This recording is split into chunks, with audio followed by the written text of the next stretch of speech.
In today's video, we're going to focus on a powerful shift in American political life during the early 19th century, the expansion of democracy.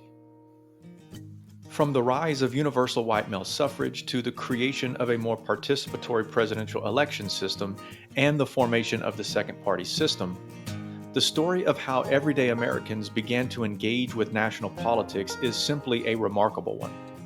Let's get started.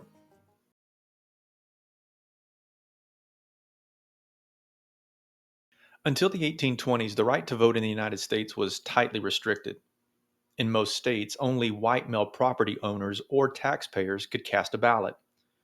Voting was seen as a privilege reserved for the wealthy and propertied elite who were considered to have the right kind of stake in society. But change was coming. Beginning in states like Ohio and other parts of the expanding western frontier, new state constitutions reflected more democratic ideals. These documents guaranteed all adult white males the right to vote, regardless of whether they owned land or paid taxes. They also gave all voters the right to hold public office. As populations began moving westward, older eastern states feared losing influence. In response, many reduced or removed their own property requirements for voting. The result was revolutionary. Let's take a look at the numbers. In 1800, fewer than 10% of adult white males had the right to vote. By 1830, that number had jumped to 58%, and only 6 states still held on to property qualifications.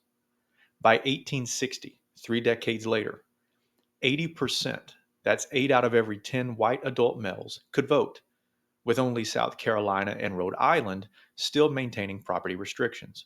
But while white men were gaining political power, true democracy was still limited. In the South, election laws continued to favor wealthy planters and politicians from older counties. Free black Americans were disenfranchised in the South and had very limited rights even in the North.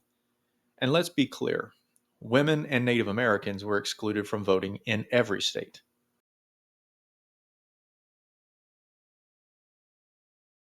Another major shift in the expansion of democracy came through the transformation of how Americans chose their president.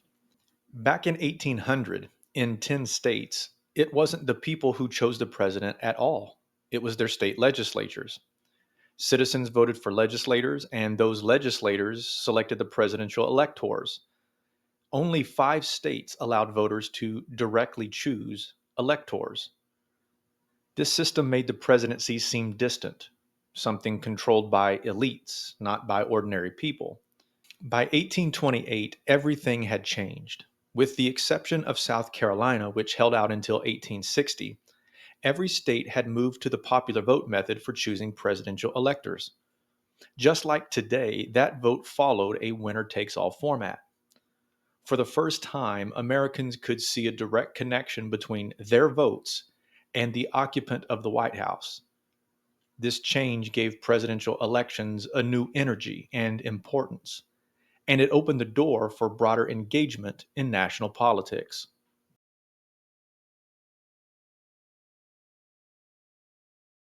Alongside changes in voting laws and presidential elections came one of the most crucial shifts in political culture: the development of institutionalized political parties. Though party rivalry had existed since the early days of the Republic between Federalist and Democratic Republicans, many Americans distrusted political parties.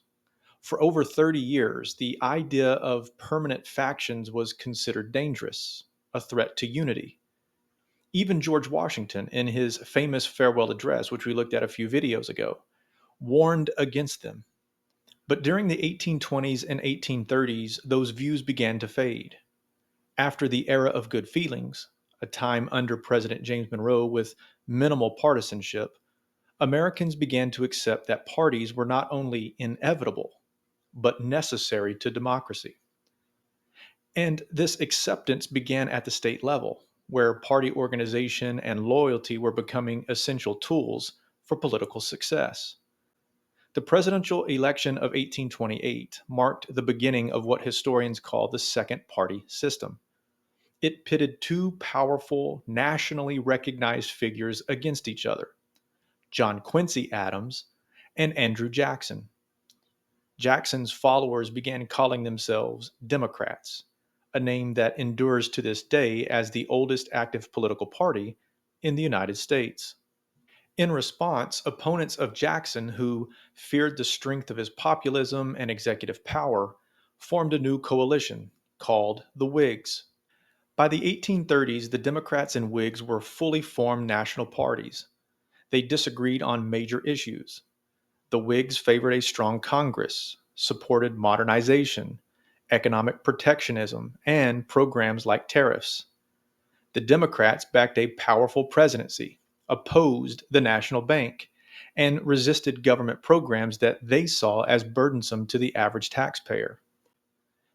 This new two party competition defined American politics for a generation until the Whigs faded by the mid 1850s and gave way to a new force on the horizon, the Republican Party. The expansion of democracy in the early 19th century wasn't perfect. Millions of Americans, black, indigenous, and female, remained excluded. But for white men, especially those without wealth or land, the political system opened its doors in ways previously unimaginable. This transformation reshaped not just who voted, but how Americans thought about voting, elections, and political identity. That's all the time we have for today. Thanks for joining me. We'll see you next time.